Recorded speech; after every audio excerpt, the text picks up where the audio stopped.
नाशिक खबर न्यूज, जनतेचे हक्काचे व्यासपीठ।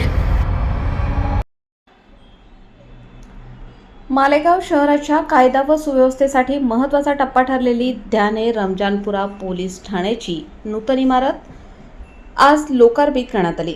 शालेय शिक्षण मंत्री दादाजी भुसे यांच्या हस्ते या सुसज्ज इमारतीचे उद्घाटन संपन्न झाले। गृह विभाग आणि महाराष्ट्र राज्य पोलीस गृहनिर्माण व कल्याण महामंडळाच्या माध्यमातून ही अत्याधुनिक इमारत उभारण्यात आली आहे। नवीन पोलीस ठाण्यात नागरिकांच्या सोयीसाठी आणि सुरक्षिततेसाठी अत्याधुनिक सुविधा उपलब्ध करून देण्यात आल्या आहेत। यामध्ये स्वतंत्र वाहनतळ, सीसीटीव्ही कॅमेरे, संरक्षक भिंत, स्टॉर्म वॉटर ड्रेनेज, अग्निशमन यंत्रणा, सौर ऊर्जा प्रकल्प तसेच पाणी पुरवठ्याच्या अत्याधुनिक व्यवस्था यांचा समावेश आहे। ही इमारत पोलीस प्रशासनाची कार्यक्षमता वाढवून नागरिकांना अधिक जलद आणि दर्जेदार सेवा देण्यासाठी महत्त्वाची ठरणार आहे। या कार्यक्रमाला मालेगावच्या महापौर नसरीन शेख, नाशिक ग्रामीण पोलीस अधीक्षक बाळासाहेब पाटील, अपर पोलीस अधीक्षक तेगबीर सिंह संधू तसेच इतर वरिष्ठ अधिकारी आणि मान्यवर उपस्थित होते।